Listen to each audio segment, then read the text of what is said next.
Alors bonjour à toutes et à tous. Bon, alors du coup, je sais pas si vous avez bien connaissance, si vous avez bien réussi à identifier donc l'endroit sur lequel vous pouvez euh, écrire des messages, donc notamment pour nous poser des questions.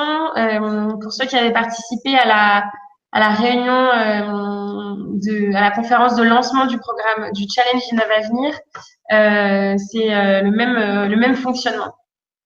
Euh, alors, merci à ceux qui sont présents aujourd'hui. Claire, donc de l'équipe Innovavenir, vous l'a indiqué dans ses mails, nous avons souhaité vous proposer cette conférence avec notre partenaire SynLab qui se présentera juste après, Katharina qui est présente avec nous aujourd'hui.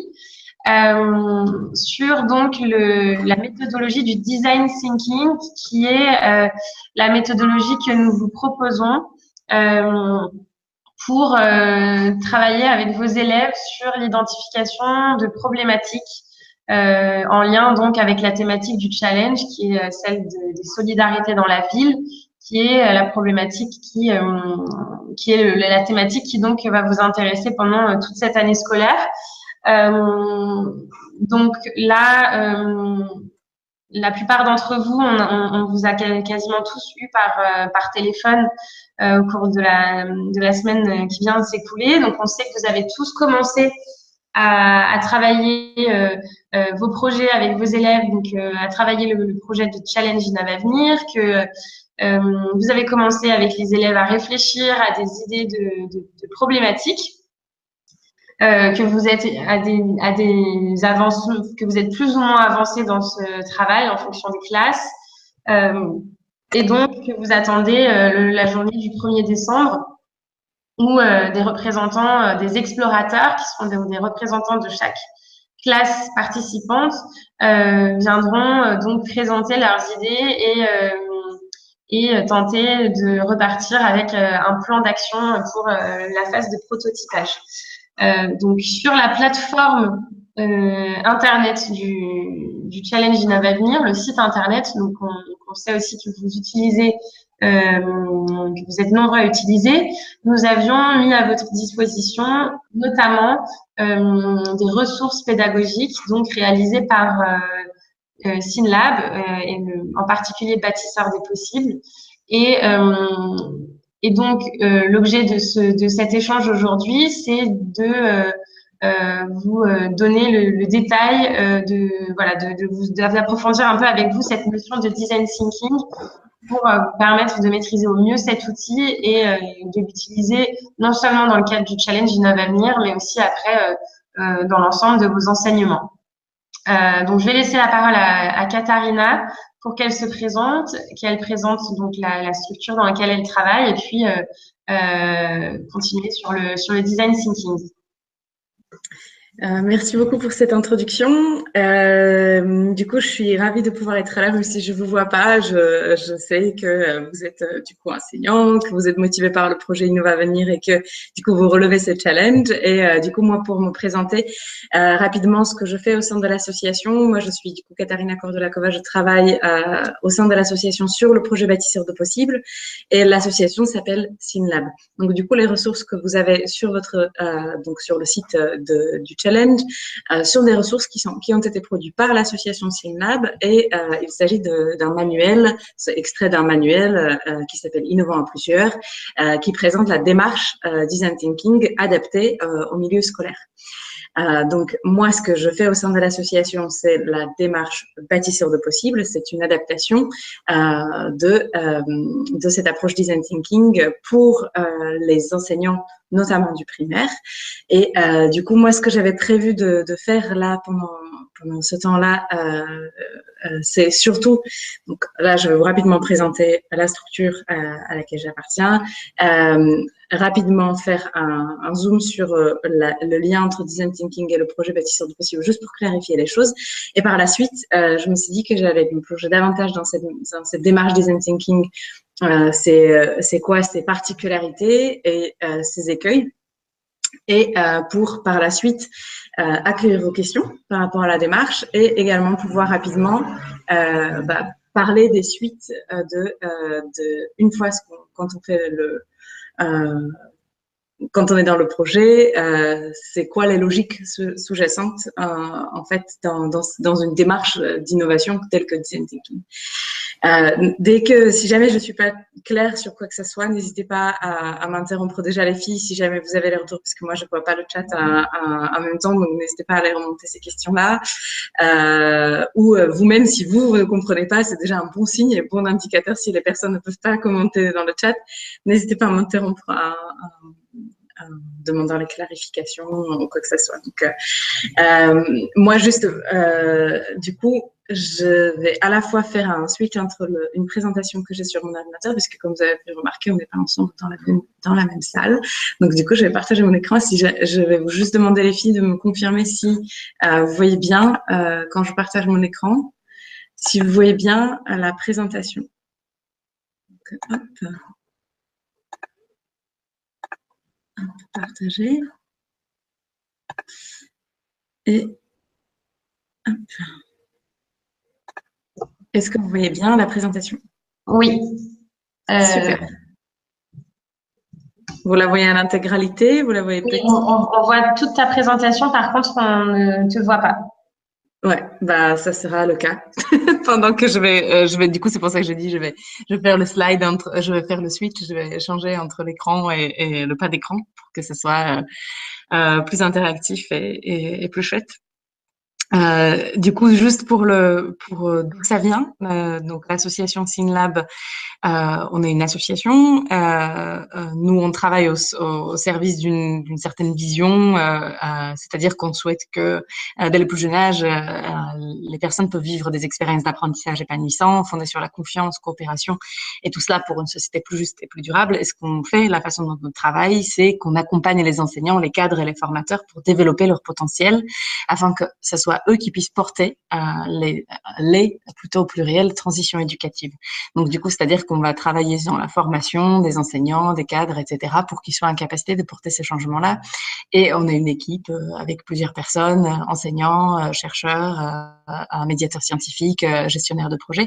Et donc, on a de nombreux projets. Et là, ce soir, on a fait un partenariat avec Innovavenir sur le challenge, sur le partage des ressources et le partage de connaissances sur cette méthodologie particulière qui est le design thinking et qui permet de travailler sur les projets innovants avec les élèves et surtout en adoptant une posture un peu particulière et en travaillant avec eux sur des projets qui sont réellement pertinents pour la société et pour la communauté qui les entoure. Donc, du coup, j'y reviendrai plus tard. Et hop, j'arrête de partager mon écran.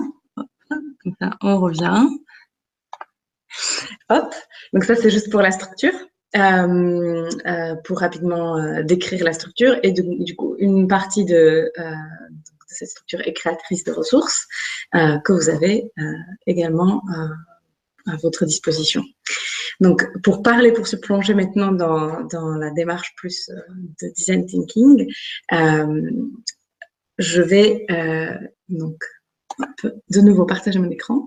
C'est une gymnastique numérique que j'effectue. Hop.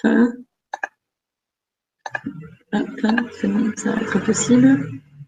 Hop. Et ça y est.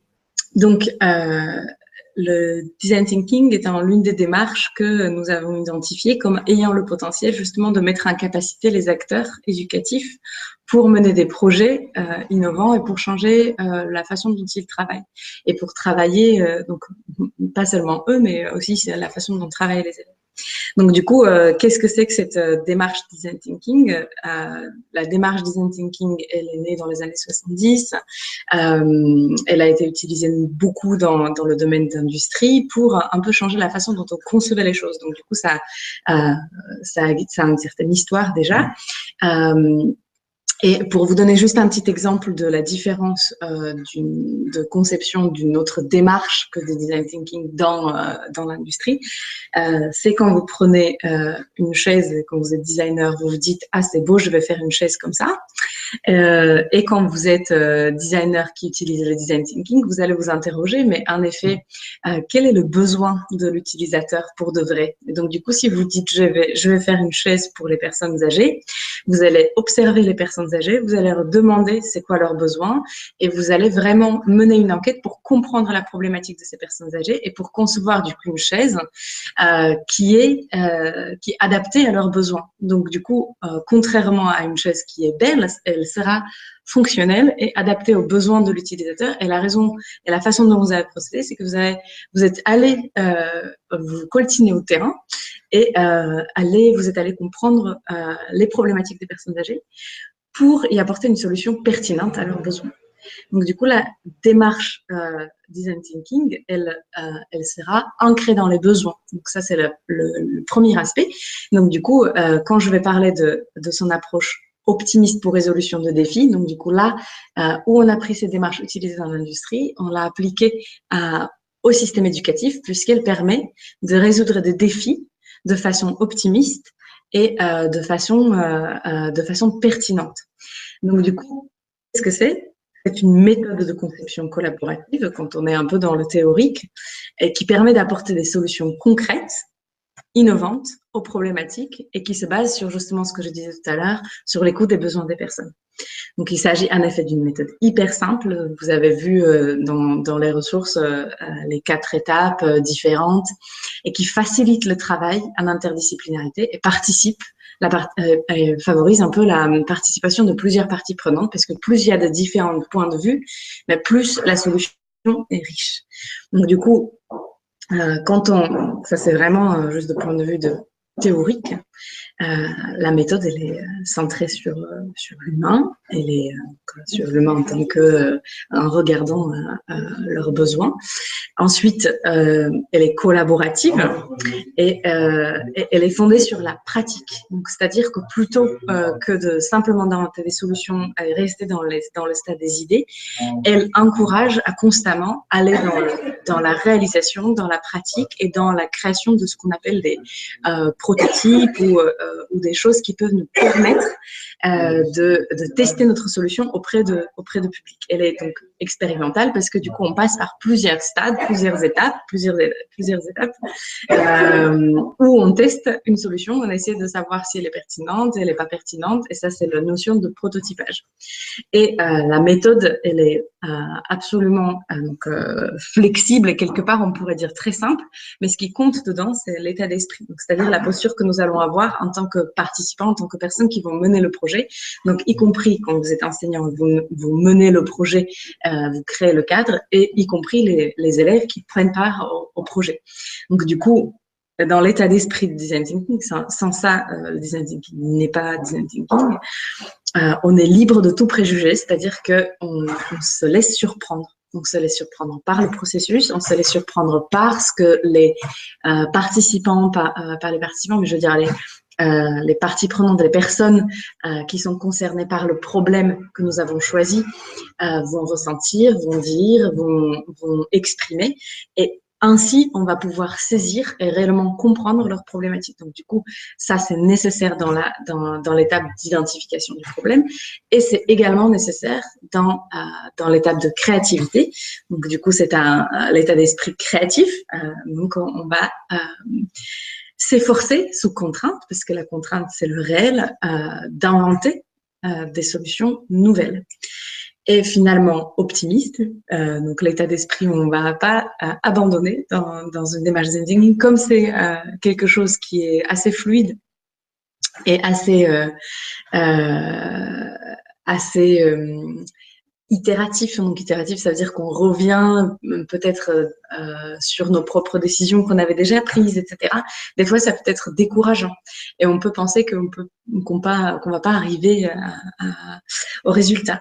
Or, tous les projets qu'on a pu accompagner au sein de l'association, tous les acteurs, on voit que les projets aboutissent et même s'ils n'aboutissent pas au résultat souhaité, il y a toujours, c'est toujours un enrichissement de point de vue des apprentissages, de point de vue qu'on a abouti à quelque chose qu'on n'a pas finalisé, mais qui a permis d'être un premier jet du travail. Du coup, je vais faire un petit aparté parce que hop, je ne vois personne. Hop, et ça me perturbe personnellement un petit peu. Hop. Arrêtez le partage d'écran. Hop. Voilà. Est-ce que jusqu'à présent, ça vous paraît clair? Est-ce qu'il y a des réactions? Est-ce que donc ça, c'est juste introduction globale. Je vous entends pas. Alors sur le chat, en tout cas, on a 3 personnes qui sont là, 2 personnes qui nous disent que ça fonctionne très bien et une personne qui nous dit que la vidéo est de très mauvaise qualité. Alors c'est peut-être que cette personne a une mauvaise connexion. Ouais. C'est possible. En tout cas, on a informé tout le monde que à l'issue de la diffusion en direct, la vidéo serait publiée sur YouTube, ce qui permettra à chacun de pouvoir la revisualiser éventuellement dans de meilleures conditions. Super. Voilà. Et on n'a pas encore de questions sur ce que tu as présenté. Voilà. En tout cas, pour l'instant, nous, ça nous semble très clair. Ok, super. Du coup, moi, ce que je me suis dit, avant de rentrer peut-être dans le détail de la posture, dans le concret, je vais présenter les étapes de la démarche rapidement. Et sur quoi j'aimerais bien faire un petit zoom, c'est sur les choses un peu difficiles. Parce qu'en fait, la raison pour laquelle je suis aujourd'hui ici, c'est pas parce que j'ai moi-même mené des grands projets avec d'autres personnes, ni avec des élèves. C'est parce que j'ai accompagné des enseignants à mener des projets à travers cette démarche. Donc du coup, je suis quelque part une passeuse d'expériences qu'ont fait d'autres enseignants en menant des projets en utilisant la démarche, donc là pour le coup bâtisseur de possible, mais qui est une adaptation de la démarche design thinking. Donc je vais maintenant un peu replonger dans les différentes étapes. Et je vais revenir de façon un peu je vais revenir dans le détail des différentes écueils qui peuvent être rencontrés en menant un tel projet avec les élèves, ce qui est sans doute le plus intéressant pour vous, puisque vous êtes dans la pratique avec les élèves au sein de vos classes. Alors, je partage mon écran.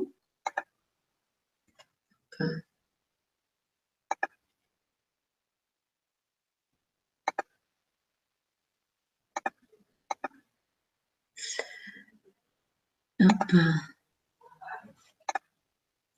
Alors du coup, vous avez certainement vu ces images-là en consultant les ressources sur Innova Avenir. Du coup, ça, c'est les 4 grandes étapes du processus design thinking. Donc, c'est-à-dire, la démarche, elle est cadrée, elle a un processus à suivre, et ce processus-là, il nous aide à se focaliser sur ce qui est important et avancer vers la réalisation de la solution.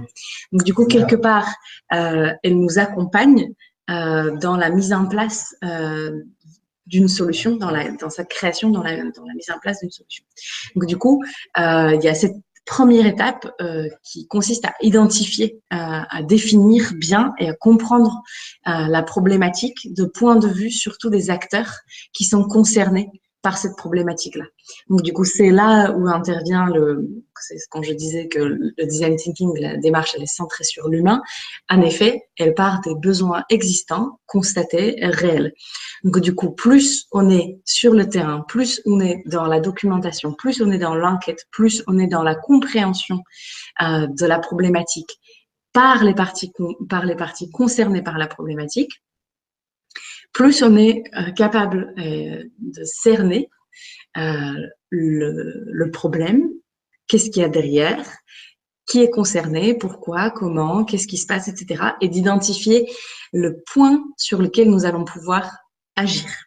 Donc du coup, c'est quelque part cette étape-là qui permet de partir sur des bonnes bases, puisque si nous n'avons pas bien identifié une problématique, si nous n'avons pas bien compris la problématique, si nous n'avons pas su identifier le point sur lequel nous allons agir, donc là c'est crucial, nos solutions risquent de ne pas être pertinentes pour les personnes qui sont concernées et du coup, in fine, notre solution, elle peut être créative, elle peut être réalisée, elle peut être partagée, etc.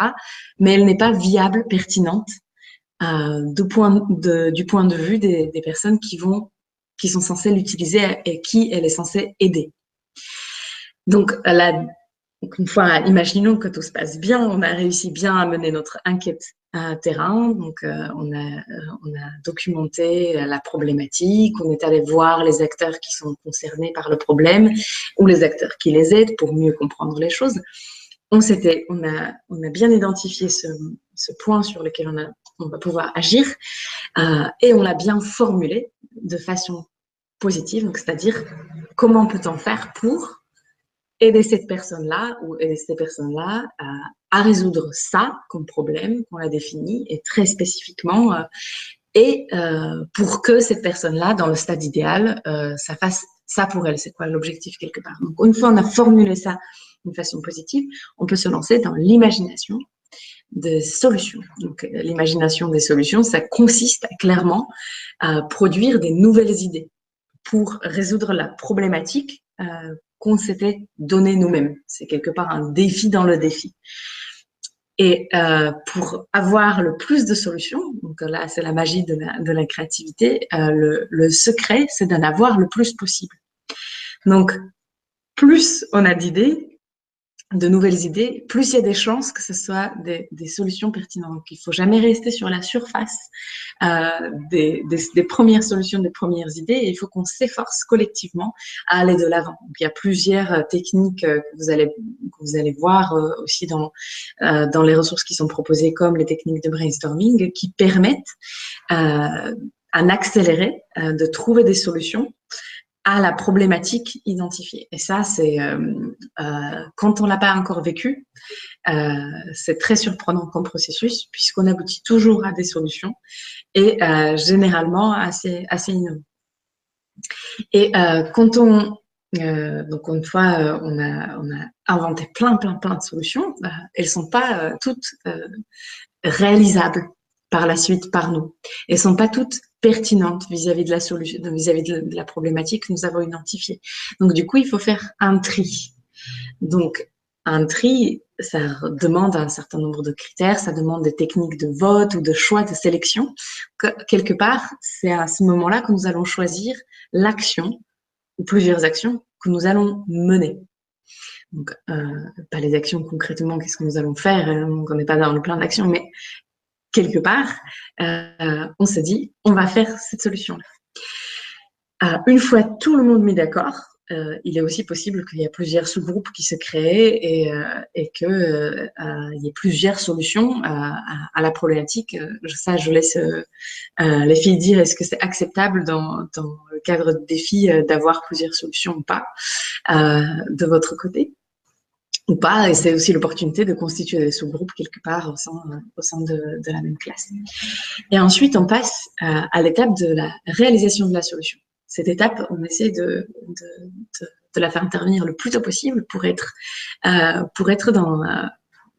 dans le concret, dans le faire, puisque en faisant les choses, on va se rendre compte que ce qu'on a pensé être une solution idéale dans la phase d'imagination, qu'elle est peut-être pas la plus adaptée. Et ça, on le vérifie lors de la première sous-étape de cette étape de réalisation, qui consiste à faire un prototype. Donc, il y a différentes façons de prototyper, de créer des maquettes, etc. L'idée, c'est d'aller voir, de confronter les personnes qui sont concernées par la problématique que nous avons choisie, de la confronter et de leur montrer notre solution, de recueillir leur avis pour savoir est-ce que ça fonctionne. Donc typiquement, si on a imaginé qu'une personne âgée allait pouvoir utiliser les technologies nouvelles, puisque c'était ça notre problématique, en emballant le téléphone portable dans une matière douce, en faisant une espèce de coque de portable qui est tout un tissu, par exemple, il faut faire un prototype de cet objet-là et d'aller le faire tester auprès des personnes concernées pour recueillir leurs avis. Si on ne peut pas le faire directement auprès des personnes, on se concerte avec des personnes un peu plus qualifiées qui peuvent nous donner un regard extérieur et qui ne sont pas dans le projet, qui vont du coup pas être biaisés par l'idée qu'une fois on s'est mis d'accord, on est parti là-dedans. Et l'idée, c'est de ce prototype-là, on le montre pas juste pour le montrer, pour qu'on nous dise c'est très bien ce que vous avez fait, mais c'est surtout pour pouvoir itérer. Donc, c'est-à-dire de prendre en compte les retours qu'on nous a fait et derrière améliorer notre solution. L'améliorer, ou si elle ne convient absolument pas, de repartir dans la phase d'imagination de solution pour qu'on trouve une solution qui est plus adaptée. Donc, imaginons que notre solution a été validée, que les personnes ont trouvé ça extraordinaire et que ça répond à leurs problématiques. Bon, maintenant, c'est la phase de mise en action réelle. On va la déployer, cette solution, et ensuite, on va partager l'expérience que nous avons vécue. Et ça, sous forme différente. L'idée de ce partage-là, dans une démarche design thinking, elle est double. Elle est d'une part, d'un point de vue pédagogique, source de fierté pour les élèves, possibilité d'avoir des apprentissages qui sont liés à l'expression orale, à l'expression écrite ou à un travail sur des supports vidéo. Mais également, cette prise de recul à la fin, où on raconte notre histoire, permet d'asseoir les apprentissages que nous avons fait tout au long de la démarche et permet derrière donc, de prendre du recul par rapport à la pertinence des choses que nous avons fait, par rapport à l'impact que nous avons eu. Et finalement, le dernier aspect de ce partage-là, qui est crucial, c'est le partage avec le reste des personnes qui peut-être se sont aussi posé la même question ou se posent la même question et se disent qu'est-ce que je pourrais faire pour trouver une solution. Et des fois, il y a déjà plein de choses qui ont été inventées. L'idée, ce n'est pas de réinventer la roue à chaque fois et de réinventer toujours des nouvelles solutions. Mais l'idée, c'est de s'inspirer de ce qui a déjà été fait pour aller toujours de l'avant, pour toujours avancer, aller plus loin et de comprendre aussi ce qui n'a pas marché, pourquoi ça n'a pas marché, de partager les erreurs parce que c'est source d'apprentissage, etc. Donc du coup, c'est un peu la méthode, la démarche telle qu'elle est décrite et qui permet de réaliser des projets qui sont pertinents vis-à-vis de la problématique que nous avons identifiée et qui sont créatifs et qui s'inscrivent un peu dans un mouvement plus large de personnes qui changent le monde, qui changent les pratiques et qui agissent, qui sont acteurs réellement de leur communauté, de leur ville, de leur territoire. Du coup, par rapport à ça, j'arrête le partage de l'écran. Hop. Est-ce que par rapport à ce que je viens d'évoquer, donc toutes ces étapes-là, est-ce qu'il y a des questions, est-ce qu'il y a des réactions, est-ce que voilà. Alors, Katharina, on a une question d'un enseignant qui dit qu'il travaille avec une classe de 3e et que ses élèves ont du mal à se retrouver dans les thématiques proposées. Donc, pour rappel, la thématique générale du challenge, c'est les solidarités dans la ville et on a proposé 5 sous-thématiques en quelque sorte pour aiguiller un petit peu les élèves qui sont donc l'environnement, l'alimentation, les liens entre les habitants, les sports et les loisirs et la mobilité. Donc, ce sont les thématiques qu'on leur a proposées pour leur permettre de faire émerger des problématiques sur les solidarités dans la ville. Alors, l'enseignant demande, il dit que donc, ces élèves ont du mal à se retrouver dans les thématiques et du coup ont du mal à identifier une problématique. Alors, est-ce que tu aurais des conseils à donner à cet enseignant? Donc, c'est-à-dire que le plus important, quelque part, c'est totalement compréhensible parce que du coup, le plus important dans une démarche de design thinking, c'est que si on n'est pas professionnel et on n'est pas dans un cadre, je veux dire, dans un cadre dans une entreprise où on est obligé de répondre à un problème, le plus important, c'est qu'on se sente concerné. Donc, c'est-à-dire, il faut qu'on se sente concerné et qu'on comprenne pourquoi cette problématique, elle est importante et qu'on est en situation d'empathie vis-à-vis de ça. Donc, plus la problématique est abstraite, plus elle est éloignée du quotidien des élèves, en effet, moins ils vont se sentir concernés. Donc, la question, c'est comment on peut faire en tant qu'enseignant pour les rapprocher de ces thématiques qui peuvent être abstraites pour les élèves de troisième, mais imaginez sur les démarches, sur les projets bâtisseurs de possible, les élèves qui font des projets, ils peuvent être en maternelle. Donc, du coup, là, encore, en termes d'abstraction, ça peut être extrêmement difficile. Donc, du coup, ce que font les enseignants qui ont des élèves qui n'arrivent pas à se projeter dans l'abstraction, dans les thématiques qui sont très éloignées, du coup, ils partent de l'observation. Donc, c'est-à-dire que pour entrer dans le projet, on va aller observer sur le terrain. Sur le terrain, ça veut dire dans notre ville, quelles sont les problématiques qu'on voit, qu'on observe. Donc, et là, clairement, quand on sort de l'école, dans la ville dans laquelle on est, il y a énormément de choses. Il suffit juste d'avoir un œil attentif et d'être observateur et de se faire quelque part un guide d'observation. Quand on va aller observer l'extérieur, on va se dire c'est quoi les choses qu'on a observées à l'extérieur qui, à nos yeux, nous paraissent bizarres, dérangeants, qu'est-ce qui n'est pas normal à notre avis. Et du coup, de cette observation terrain, on peut partir, on peut emballer les jeunes qui ont plus du mal, si jamais on leur propose juste, du coup, sur la mobilité, sur l'environnement, c'est quoi les problématiques qui vous touchent. Or, ils peuvent, du coup, tout simplement les ignorer, ne pas penser que ça les concerne eux.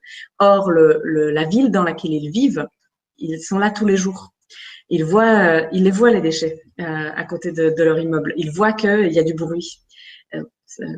En l'occurrence, ils l'entendent.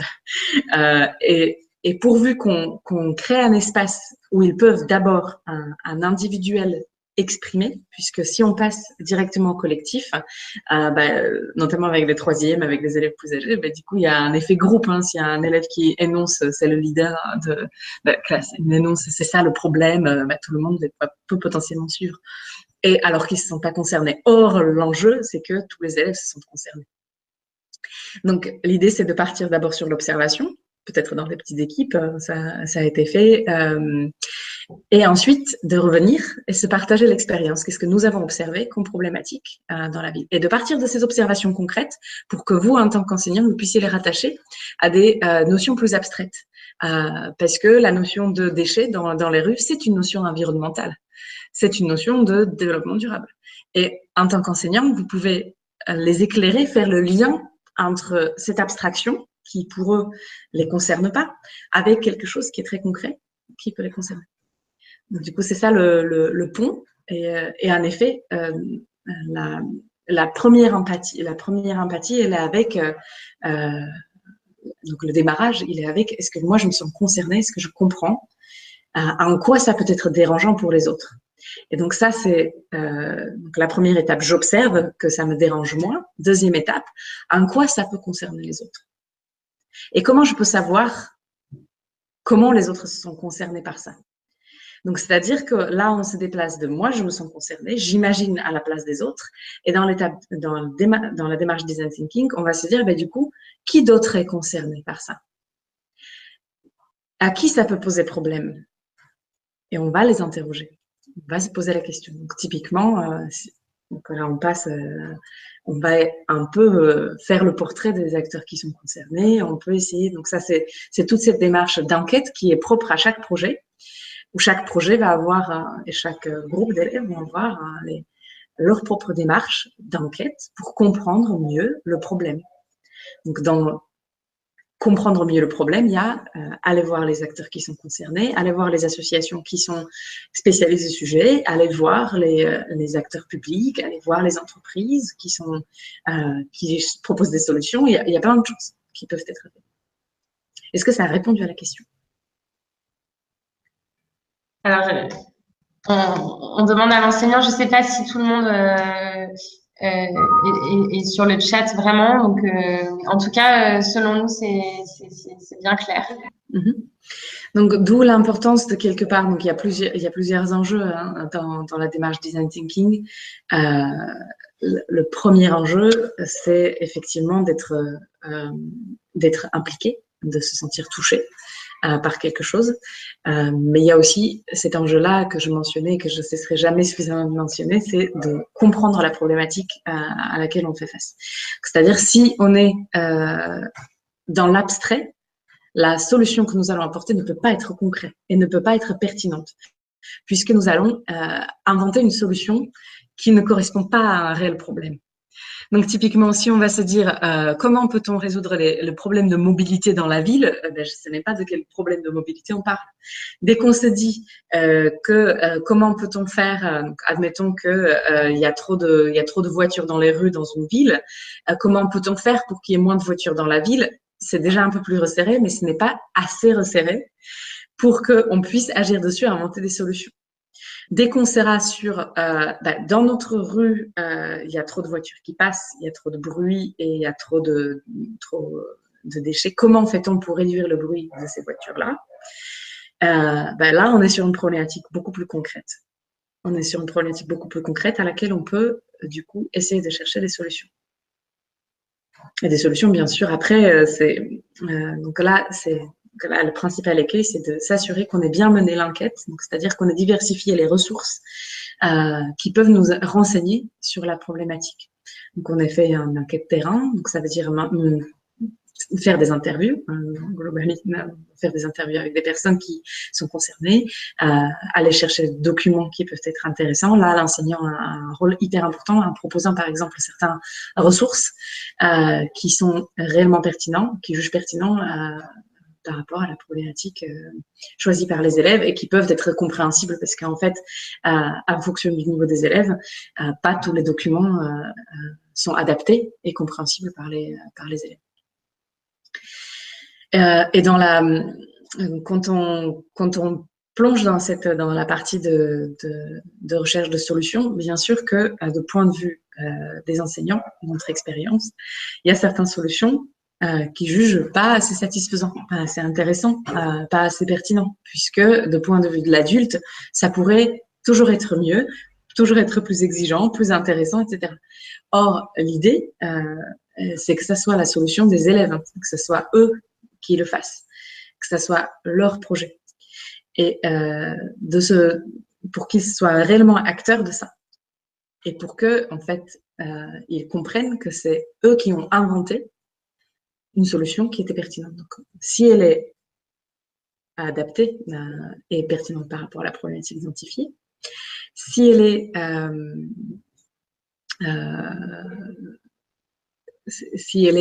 à la hauteur et accessible pour les jeunes, pour les élèves, pour les enfants. Et si elle comprend également plein de challenges, plein de défis dans sa réalisation, du coup, on est sur un bon niveau de défis pour qu'eux, ils se sentent acteurs et pour qu'ils comprennent c'est eux qui ont fait. Puisque les élèves, vous le savez mieux que nous, hein, ils sont pas bêtes. Ils savent que quand on leur propose une activité qui est trop peu exigeante, du coup ce n'est pas intéressant. Et quand c'est trop exigeant, du coup c'est pas intéressant non plus. Quand c'est l'enseignant qui a décidé et les élèves le font,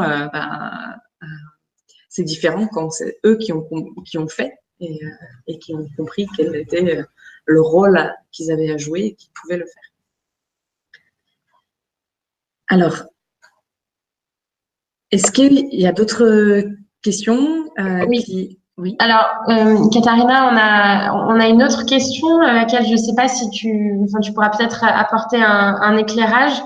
C'est un enseignant qui dit que certaines idées qui sont apportées par les élèves sont parfois techniquement hors de portée, trop complexes à réaliser. Alors, est-ce qu'il faut les encourager à poursuivre, sachant que Donc, dans le déroulé là qui vous attend, il va y avoir une journée, donc le 1er décembre, intelligence collective, on va les aider à monter leur plan d'action, et puis qu'à partir de janvier, démarrera la phase de prototypage.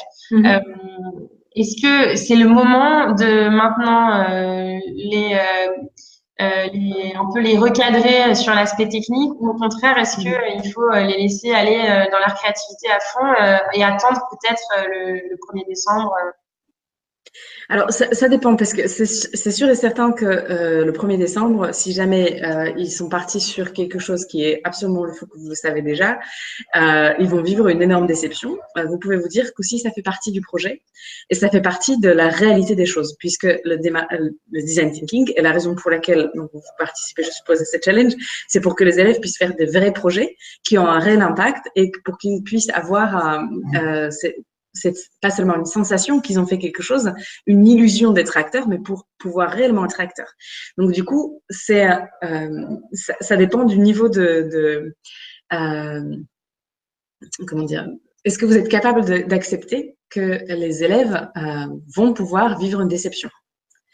Et si vous en êtes capable, si vous pensez que pédagogiquement c'est un intérêt et que vous êtes capable d'assurer derrière pour les assurer, pour les remotiver sur, il faut pas abandonner puisque en fait c'est un projet, on continue. Quand on a reçu un feedback dans lequel on nous a dit, du coup ça, qu'on nous a questionné sur la réalisabilité, sur la faisabilité de la solution pendant le 1er décembre, s'ils ont eu tout ça, peut-être ils sont déçus, mais si vous êtes capable de remotiver en disant mais ça fait partie du projet, on continue, on se réinvente, ça peut avoir un intérêt.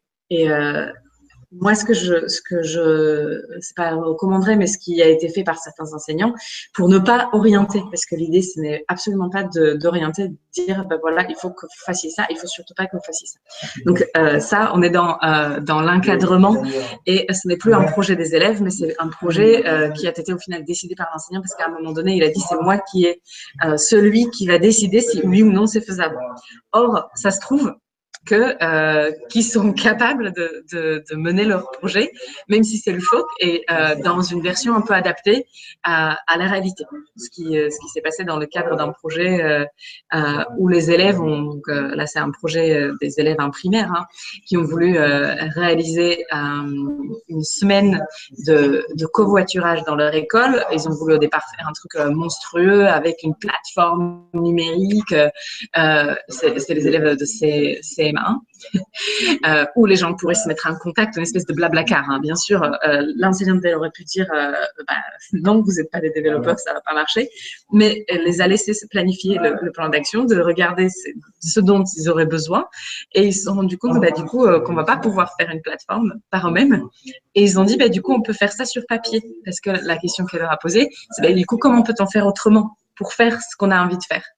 Et du coup, ils ont trouvé une solution alternative en faisant 3 jours avec les inscriptions via papier, et ça a très bien fonctionné leur projet. Donc, ils ont fait un réel projet, une réelle semaine de covoiturage où il y a 300 trajets qui ont été mutualisés à travers leur solution avec des élèves de CM1, quoi. Donc, c'est pas. Donc, le conseil, c'est de notre côté, c'est en tant qu'enseignant, vous pouvez leur poser des questions. Suggérer que la solution, parce que la solution, mais suggérer de se poser les questions sur la réalisabilité, en posant la question de quoi auriez-vous besoin pour le réaliser. Ouais, du coup, en effet, Katharina, l'enseignant qui nous a posé cette question, poursuit en disant, donc je pense qu'il entend bien ce que tu lui dis, et il poursuit en disant qu'il veut en effet éviter de décevoir les élèves pour éviter de les démotiver, parce qu'il dit que ce sont des élèves qui ont déjà un niveau faible, mais que par ailleurs, il voudrait éviter d'être trop dirigiste, parce que voilà, sinon ça enlève évidemment l'objectif qui était derrière ce projet. Globalement, donc la première possibilité, c'est les encourager à se poser des questions sur la faisabilité eux-mêmes. Donc du coup, est-ce que c'est pertinent vis-à-vis de la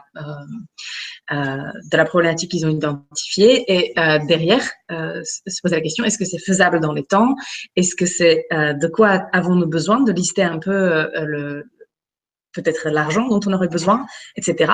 Et si jamais ils n'ont pas les réponses, en demandant de lister ces réponses-là, vous leur dites, mais du coup, comment peut-on faire pour avoir des réponses? Et là, c'est l'encouragement d'aller voir des personnes qui peuvent être spécialisées dans une solution qu'ils ont inventée. Donc, je ne sais pas s'ils ont inventé un robot ou quelque chose comme ça. Mais du coup, à ce moment-là, ça serait peut-être intéressant d'aller parler avec des gens qui les font pour qu'ils vous donnent des réponses très concrètes. Combien ça coûte de faire un robot, par exemple? Combien de temps ça prend? Et quand les élèves vont pouvoir avoir cette interaction, donc du coup en amont du 1er décembre, du coup ils vont pouvoir se rendre compte que, en effet, ce qu'on a inventé, il faut réinventer des choses. Donc du coup, la question à leur poser par la suite serait peut-être de comment peut-on faire une solution qui du coup est faisable pour nous aussi. Donc c'est-à-dire mais ne pas, comment dire, bien sûr que vous pouvez on comprend tout à fait ça, et ça, on l'a rencontré avec surtout les publics en difficulté, qui sont très peu valorisés déjà et s'estiment très peu compétents, en fait. Il y a un juste milieu à trouver. Donc, si vous trouvez qu'il n'y a pas suffisamment de temps pour aller interroger une personne ou pour qu'ils puissent trouver par eux-mêmes, vous pouvez attirer leur attention sur un certain nombre de choses en apportant des documents sur certaines choses. Alors, vous ne nous voyez pas, on n'apparaît pas à l'écran, mais donc là, je suis avec Clara, donc Marjolaine et Clara, on est toutes les deux membres de l'équipe Innovavenir. Je profite de cette interruption pour répondre à une question de Pauline Vernon sur donc le prototypage. Donc Clara a répondu un petit peu à l'écrit, mais ça peut profiter donc à tous. La question était à quel moment, comment prévoyez-vous d'organiser la suite du projet, et notamment d'accompagner les élèves dans la réalisation de leur prototype, de leur objet numérique. Donc, alors là, on s'adaptera au type d'objets numériques qui auront été choisis par les élèves. Donc, soit une application, un site internet, un objet connecté, un robot ou bien un jeu sérieux. Et donc, différents types d'accompagnement leur seront proposés. Donc, d'une part, il y aura des outils, des ressources en ligne. Peut-être laisser Clara continuer. Voilà, pour les différents types d'objets numériques qu'on vous propose, on va aussi vous donner des liens vers des logiciels qui nous paraissent adaptés et vers des tutoriels de référence pour apprendre à utiliser ces objets, sachant que sur certains outils, vous pouvez aussi vous adresser à nous, qu'on en discute, qu'on puisse vous aider par un échange écrit ou oral, si vous n'êtes pas trop à l'aise pour débuter sur des nouveaux outils. Donc ça peut être des outils des outils d'éditeurs d'applications mobiles, ou pour découvrir la programmation informatique en créant des jeux vidéo, ou des cartes électroniques programmables, etc. Voilà. Donc sachant qu'aussi il y aura des visites en Fab Lab, donc pour tout le monde, juste pour l'ouverture d'esprit, pour discuter un peu de qu'est-ce que c'est que des tiers-lieux, peut-être ce sera aussi une occasion pour parler aux personnes du Fab Lab de leur projet et d'avoir des nouveaux retours. Et puis pour les projets qui auront besoin d'usinage, donc par exemple construire des boîtiers ou faire des soudures, etc., on va essayer au maximum de vous proposer du temps usinage dans les Fab Labs. D'avoir une personne ressource au sein du Fab Lab qui pourra faire une initiation, par exemple, à la découpeuse laser, ou voilà, la brodeuse numérique, l'imprimante 3D, que sais-je. Voilà. Et donc en plus, pardon. C'est Katharina qui essaye de se reconnecter, pardonnez-nous pour ces petits dysfonctionnements. Oui, donc on proposera en effet des sessions en Fab Lab, et puis par exemple pour ceux qui souhaitent développer une application via un site internet, on pourra proposer aussi des ateliers autour de l'initiation à la programmation informatique qui seraient animés par des étudiants en informatique. Et par ailleurs, donc on est 4 dans l'équipe Innovavenir, et on va également tout au long de l'année venir à la rencontre de chacune des classes. On va démarrer bientôt notre petit tour pour venir échanger avec les élèves et voir avec eux un petit peu où ils en sont, parler de leurs idées de projet. Et puis, il faut aussi avoir en tête que à partir du 1er décembre, les élèves vont également, chaque classe va également avoir un tuteur, une personne qui sera donc issue du monde professionnel, qui les rencontrera une fois par mois, dans l'idéal, entre janvier et juin, qui aura vraiment pour mission de les motiver dans l'avancée de leur projet, dans le développement de leur projet. Voilà. Est-ce que donc ça répond à votre question?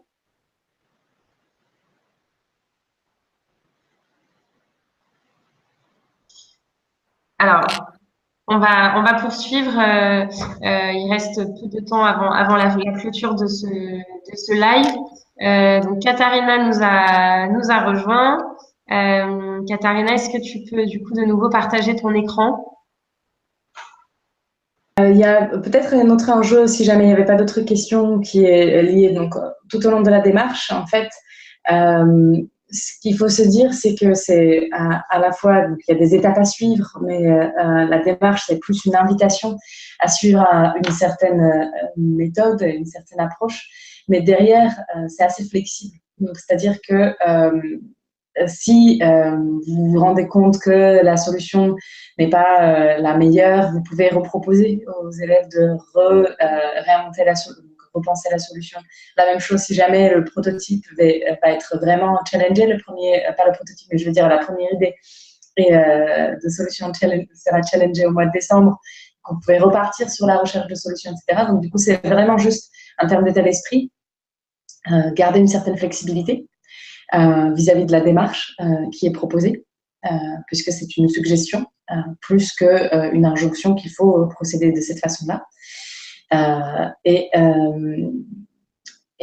puis aussi des fois laisser émerger les choses. C'est-à-dire que prendre le temps est des fois nécessaire dans ce projet pour que les élèves puissent avoir le temps de pouvoir aboutir à quelque chose, de s'exprimer. Et voilà. Donc, je ne sais pas si j'ai... donc, ça, c'est les plus grands messages quelque part et continuer à avoir confiance dans vos élèves parce qu'en fait, c'est en ayant confiance en eux qu'ils vont aussi voir que vous y croyez dans le projet, qu'ils vont pouvoir y aboutir eux-mêmes à trouver des solutions. C'est vraiment l'aspect le plus important. Donc, l'optimisme ne concerne pas seulement la démarche de la recherche de solutions, mais également tous les acteurs qui sont concernés, notamment plus il s'agit d'élèves qui sont en difficulté ou qui se font pas confiance ou qui ont des difficultés de motivation. D'autant plus c'est important que vous y croyez et que vous leur dites que vous y croyez dans leur projet, qui vont pouvoir aboutir si jamais vous avez besoin de voir des exemples d'autres projets pour leur montrer que c'est possible, qu'il y a d'autres enfants comme eux qui ont fait des choses, d'autres élèves un peu de même âge qui ont fait des choses. C'est possible. Il y a plein de projets grâce à cette démarche qui ont été faits. Donc, quand je disais au démarrage que moi je m'occupais de la démarche Bâtisseurs de possible, en réalité, donc Bâtisseurs de possible, c'est le réseau français de quelque chose qui s'appelle Design for Change, qui est de l'adaptation au niveau mondial, un réseau mondial d'acteurs qui accompagnent les enseignants à ce qu'ils fassent des projets avec des élèves dans cette démarche, dans la démarche design thinking. Et donc, du coup, depuis 2009, il y a 58 pays qui sont impliqués dans cette démarche-là. Et du coup, il y a plein de projets. Ça a été fait déjà par plus de 2 millions d'élèves dans le monde. Donc, du coup, vous saurez trouver un exemple de projets qui ont déjà été réalisés par les élèves si jamais vous avez envie de leur montrer pour qu'ils puissent se projeter aussi et pour qu'ils puissent voir que c'est possible. Donc, une petite invitation à ne pas choisir le projet le plus époustouflant, comme par exemple des projets où les élèves ont créé un barrage électrique dans leur village. c'est certes c'est faisable, mais c'est l'un des projets plus impressionnants qui a été fait. Et si, notamment pour les élèves qui sont trop en difficulté, ça peut les décourager pour se dire que ça, c'est pas possible qu'ils le fassent. Et donc, du coup,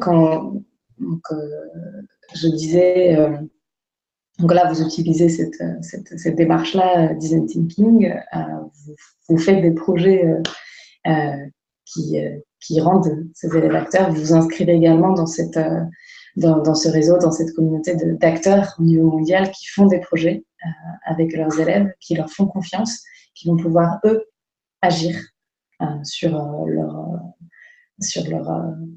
environnement, donc là concrètement sur leur territoire. Et du coup, c'est super que vous soyez partis avec vos élèves. Je vous encourage à persévérer parce que de point de vue des enseignants, et ça, j'ai pas eu l'occasion de le dire vraiment, ça peut être des fois surprenant, des fois ça peut être difficile d'encourager, de motiver ses élèves et de continuer à y croire malgré les échecs que les élèves ont vécu. Donc, tenez bon, faites confiance à vos élèves, ils vont réussir. La réussite, ça serait juste le simple fait qu'ils ont déjà entamé ce processus et qu'ils ont pu s'y mettre et de pouvoir avoir cette confiance que vous leur avez accordée. Super, ben, merci beaucoup Katharina. C'était super intéressant d'avoir tout remis dans le contexte, d'avoir expliqué vraiment l'esprit de la démarche du design thinking et d'avoir véhiculé ces messages d'encouragement.